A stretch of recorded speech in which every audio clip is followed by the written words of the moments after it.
पर जो बात करने आया हूँ, एक भी बात हवा की नहीं करूंगा, मैं उसी के ऊपर बात करूंगा। ये इत्तेफाक ही हो सकता है और ये जादू ही हो सकता है कि जितने भी टॉपर है जो टॉप 10 के अंदर, टोटल 164 कोड थे, 164 कोड थे। टॉपरों ने जो कोड का चयन किया वो 153 154 कोड का ही चयन किया है। भाई टोटल जो इतने कोड है, इसमें से आप केवल यही चीजों का चयन करते हो, लगभग इतने सारे कोड है। आपने जब इनका फॉर्म देखा होगा तो देखना 153 154 153 154 मिलेगा। फिर एक सागर क्षेत्र के को बेल्ट के कुछ लोग हैं, उनका कोड है 162 163 162 और 163 है। ये एक ही परिवार के लोग हैं जिनका कोड 162 और 163 है। ये एक ही परिवार के टोटल 29 लोग हैं। एक ही परिवार के 29 लोग मिलेंगे आपको इसमें। और मुरैना सबलगढ़ से अगर आप देखोगे तो कम से कम आपको एक ही गांव के 16 लोग मिलेंगे जो फाइनल सिलेक्ट हुए हैं। 16 लोग, मेरे पास एक एक की कॉपी है। इसमें मैंने हैंडीकैप को शामिल नहीं करा है। इसमें जिन्होंने दिव्यांग का सर्टिफिकेट लगाया मैंने उनको शामिल नहीं करा है। अगर इन्होंने जांच की है तो जांच सार्वजनिक होनी चाहिए। ऑनलाइन एग्जाम हुई है तो उसकी जो जांच हुई होगी, ऑनलाइन के अंदर कोई धोखाधड़ी हुई या नहीं हुई, इसका हमें कोई साक्ष्य नहीं दिया गया। एक सदस्यीय समिति कमेटी ग्रुप जो होता है, एक व्यक्ति का ग्रुप कभी नहीं होता है। या तो उसमें कुछ लोग रहे होंगे, वो जांच करेंगे तो रिपोर्ट हमारे सामने आएगी, पर ऐसा नहीं हुआ। एक व्यक्ति ने जांच की है और जांच करने में 8 से 9 महीने का समय लगा इनको, और इन्होंने हमको यहाँ पर रिपोर्ट प्रस्तुत की है, जो रिपोर्ट सरासर गलत है। अब मैं आपको इनके कोड बता रहा हूं। मेरे पास ये पेपर है, टॉपरों के पेपर है, मैं आपको बता रहा हूं, इनका कोड बता रहा हूं। ये पूजा शर्मा टॉपर है, ये पूजा शर्मा टॉपर है। इसका देखना आप कोड 153 154 है। अगर मैं कोई झूठ बोलूं तो आप चेक कर लेना, ये मैं आपको दे दूंगा फोटोकॉपी करवा के। 153 154 इसका कोड है, इसको पकड़ना। फिर इसके बाद देखो आप, और मैं आपको टॉपरों के बता रहा हूं। ये है यहाँ पर पूनम रावत, कोड 153 154। और मैं आपको बता रहा हूँ इनके कोड, आप देखना सारे। इनका कोड है 153 154। जितने भी टॉपर है उन लोगों ने 153 154 कोड का ही चयन किया। और ऐसे 35 से 40 लोग हैं। और एक कोड है 162 63। ये अधिकतर 70 से 80 लोगों ने चूज किया है, उसी में ये टॉपर बने सेम। और इनके सिग्नेचर आपको 101% मिलते जुलते मिलेंगे। इतना बड़ा टॉपर, मैं ये नहीं कह रहा हिंदी इंग्लिश सिग्नेचर। अब यहाँ पर देखना, जो फॉर्म भरने का होता है, आपको मैं एक बात बता रहा हूँ, मैं आपको ऐसी बहुत सारी चीजें बताऊंगा। हम जब फॉर्म भरते हैं, फोटो लगाने के नीचे का करते हैं सिग्नेचर। आप लोग फॉर्म भरते ये करते ना। इनकी सिग्नेचर अलग से एडिटेड है। कैसे एडिटेड है, चलो मैं मन से बोल रहा हूँ। ये देखो, ये रहा मेरे सामने। अरे ये रहा फोटो का है, सिग्नेचर का है, देख सकते हो आप। सिग्नेचर अलग से चिपकाई हुई, ये चिपकाई हुई दिख रही है आपको, नहीं दिख रही? ऐसे एक नहीं, आप शुरू के 500 टॉपरों का देख लो, शुरू के 500 लोगों का देख लेना आप। इन 6-7 महीने में मैंने यही काम किया है। इन 6-7 महीने में मैंने यही काम किया है। मैं मौन था, इसका मतलब ये नहीं कि मैं चुप बैठा था, मैं ये देख रहा था कि बच्चों का हक अधिकार मारा गया है। ये मैं इस भर्ती की बात कर रहा हूँ। अब मैं आपको और भी कुछ भर्तियां दिखा रहा हूँ। यहाँ आप दूसरी चीज भी देखोगे ना, आपके पैरों से जमीन खसक जाएगी। मैं आपको वो चीज भी बता रहा हूँ, मैं आपको वो भी बता रहा हूँ। मेरे पास वो लिस्ट है जो 2017-18 में जो परीक्षा हुई वहां से है। ये 2017 की एक परीक्षा थी, 18 में जो हुई थी। इस बंदे के नंबर है 95.89, 96 नंबर है इसके। ये ग्रुप 4 असिस्टेंट ग्रेड 3 स्टेनोग्राफर वाला। और इसके 3 महीने जो पहले परीक्षा हुई थी उसका नंबर देखना है। इसका सारी चीजें हैं मेरे पास। इसका देखना, नंबर बता रहा हूं मैं आपको, 46 नंबर। कितना नंबर है? 3 महीने बाद की परीक्षा में 96 नंबर है। 3 महीने पहले जो परीक्षा हुई, ये देख लो आपकी आंखों के सामने है। और चीजें बता रही है, एक नहीं है। और सारे टॉप 10 टॉपरों की मैं आपको लिस्ट बता रहा हूं। इन्होंने जो पहले एग्जाम दी थी उसमें इनके कितने नंबर थे और अभी इनके कितने नंबर है। और आगे देखता हूं, दूसरे बंदे का दिखाता हूं मैं आपको। इसमें ये इसी का चल रहा है। और दूसरी एग्जाम में 60 नंबर है इसके, ठीक है। ये पटवारी 2017 में 60 थे और उसके 3 महीने बाद की परीक्षा में सीधे नंबर है इनके कितने, 96। ये लड़की है आरजू जैन, इसका भी बताना जरूरी है। इसके नंबर है 95.42 है ना, 95.42, लगभग 96 नंबर 100 में से। 100 में से बता रहा हूं। अब ये देखो 2017 में एमपीएसआई का एग्जाम हुआ था, है ना, कितने का होता है एमपीएसआई? ये 100 में से नंबर कितने इसके, 95.42। अब देखना, मैं आपको बता रहा हूं इसके नंबर कितने। 200 में से इसके नंबर है 84 और 100 में से कितने, 95.42। ये एक नहीं, ये मेरे पास सारे टॉपरों की लिस्ट है, मैं पूरी लिस्ट लेके आया, पूरी तैयारी के साथ आया। और चीजें बता रहा हूं, आप देखिएगा। आप इधर इस लड़के के नंबर है, ये गजराज सिंह करके, इस लड़के के नंबर है 95.32। आप देखना टॉप 10 जो टॉपर है ना, उन सभी के नंबर 95.42, 46, 38 यही है। एक ही नंबर के इतने टॉपर नहीं हो सकते। इसके पहले का जब इसने एग्जाम दिया था, ये नंबर है 95.38। इसके पहले जो एग्जाम दिया था 3 महीने पहले, उसका भी देखो आप क्या है नंबर इसका, कितने नंबर है। अगर मैं गलत हूं तो मैं कह रहा मेरे को जेल में डालो, पर शर्त यह है कि एक की जांच होनी चाहिए, एक की जांच होनी चाहिए।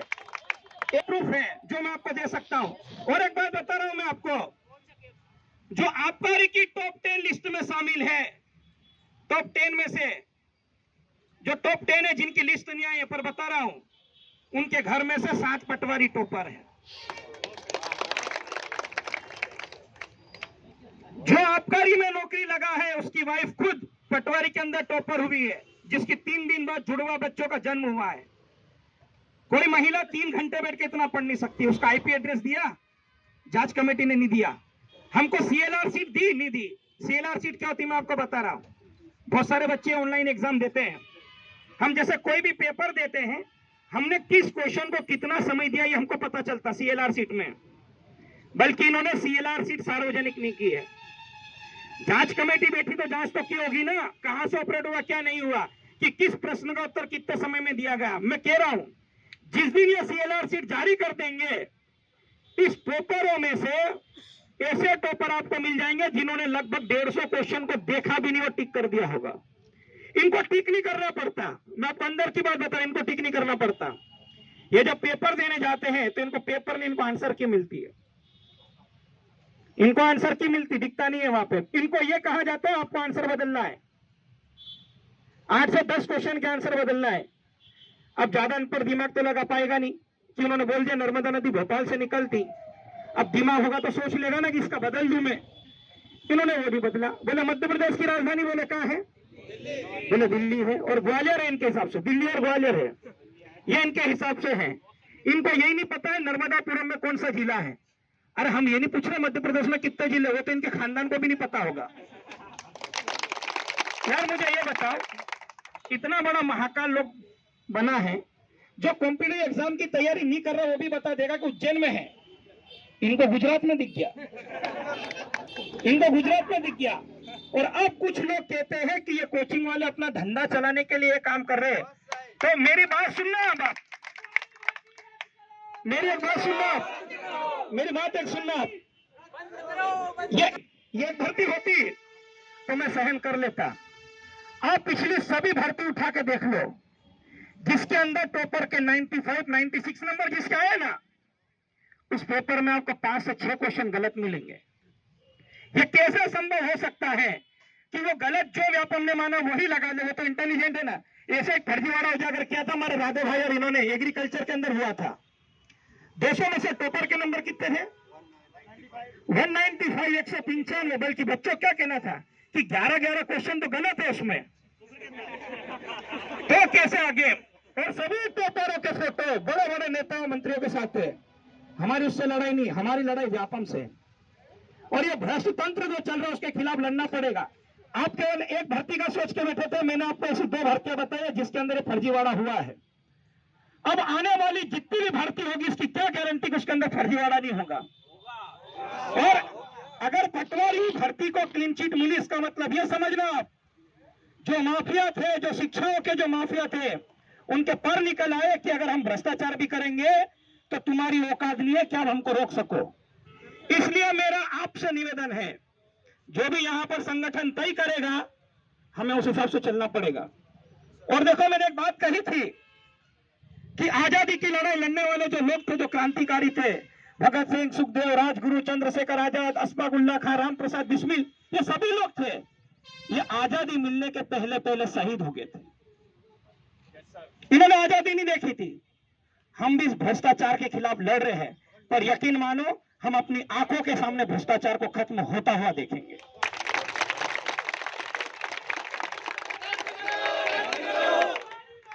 और अगर देख तेरी औकात नहीं, तेरे नंबर नहीं आए, अपन के लिए पारदर्शिता की शायद परीक्षा हो जाती तो हम तुमको तुम्हारी औकात बता देते हम कौन है साला। पारदर्शिता के साथ परीक्षा होती तो हम बता देते ना कि हम कौन है।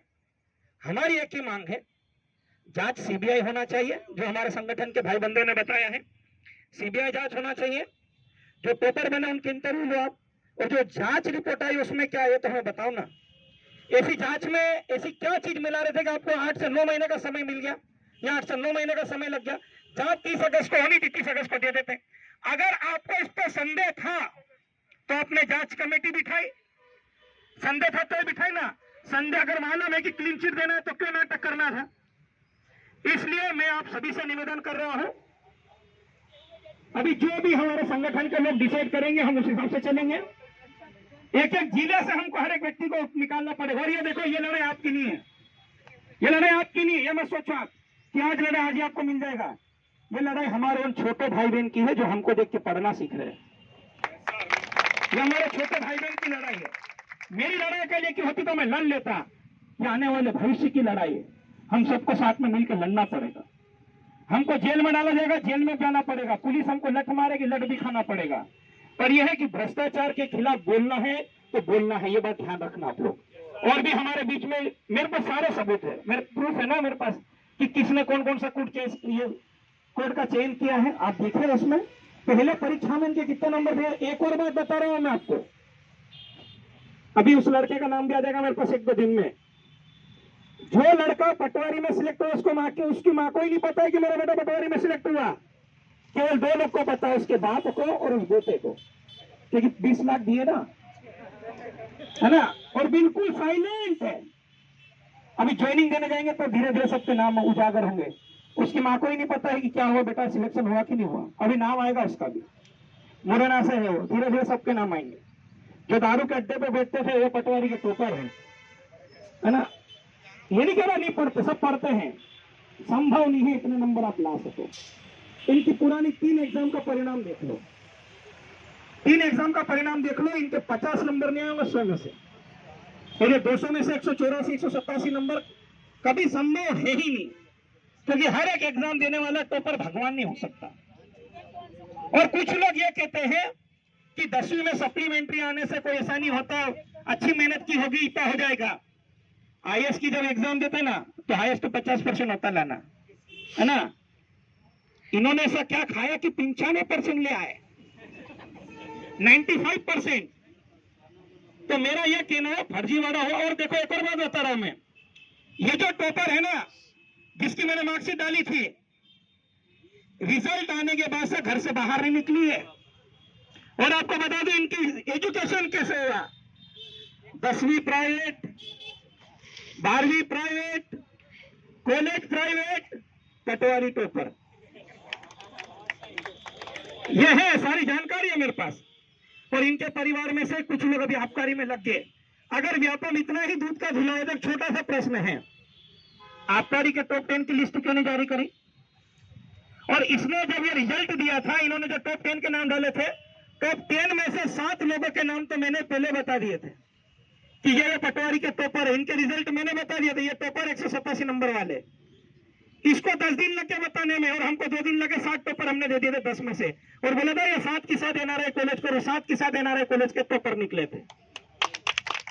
और ये हम और गलत जगह जा रहे। हम एक ही सेंटर नहीं है एनआरआई, आप सागर में जाओ, आपको पूरा पटेल परिवार मिलेगा वहां पे, और रावत परिवार मिलेगा।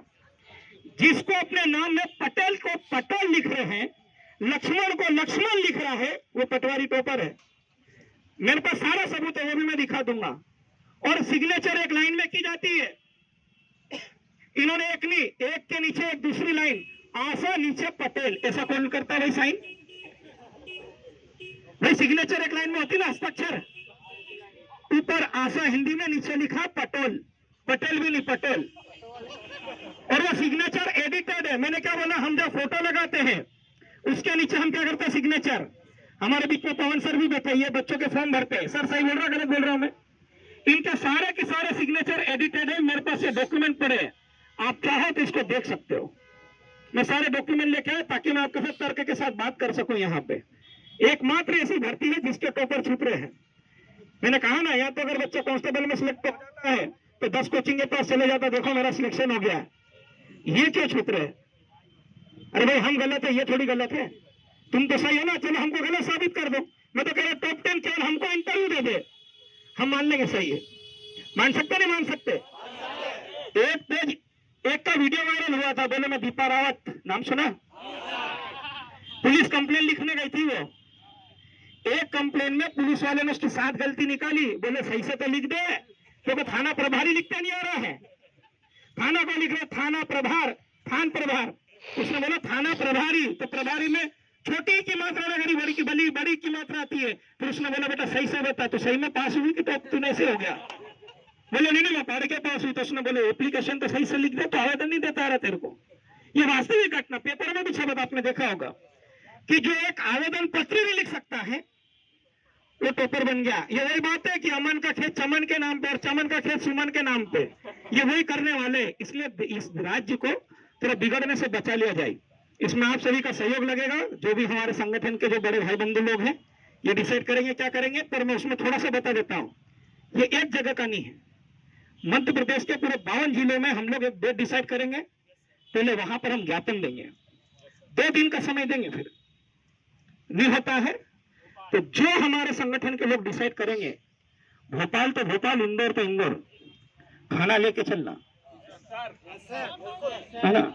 और देखो इतने लोगों से जंग नहीं लड़ी जा सकती, इतने से कुछ नहीं है। जगह जितने खड़े ना, इससे 4 गुना ज्यादा तो किसी एक लाइब्रेरी में बैठे होंगे, है ना। तो हमारी लड़ाई है, लड़ना भी अपने को पड़ेगा। इसलिए मैदान में उतरो, आगामी परीक्षा देनी है तो इन्हें देख लो, मैंने आपको बताया। इसकी तो सारी चीजें देखेंगे अपन। उसके पहले भी फॉरेस्ट का एक रिजल्ट आया था जेल प्रहरी का, उसमें भी ग्वालियर के 21 सेंटर के तो टोटल 9 लोग टॉपर थे। तो मुद्दा दब गया, क्यों? क्योंकि हमको लगता था कि यार ठीक है हो गया होगा, बल्कि अब समझ में आया है कि ऐसा क्यों हो रहा है। धीरे धीरे अपन सारी चीजें निकालेंगे, धीरे धीरे सब खोद के निकालेंगे। बस आपको साथ देना होगा। देखो हमारे साथ आओगे तो आप ये सोच रहे हो कि पीने का पानी मिल जाए, नहीं। आप आओ ये सोचोगे कि हमको वहां रुकने के लिए अच्छी व्यवस्था कर दे, छांव मिलेगी, नहीं। ये लड़ाई हमारी है, नंगे पैर भी चलना पड़ेगा, धूप में भी बैठना पड़ेगा, पुलिस की मार भी खाना पड़ेगी, भूखे भी रहना पड़ेगा। पर जब तक हम हमारी जंग जीतेंगे नहीं, तब तक इस जंग को लड़ते रहेंगे। बहुत बहुत धन्यवाद। और भी हमारे साथी शिक्षक है और भी हमारे भाई बंधु है, वो भी संबोधन करेंगे यहाँ पर। रिजल्ट नहीं आ रहा, टेंशन मत लो। देखो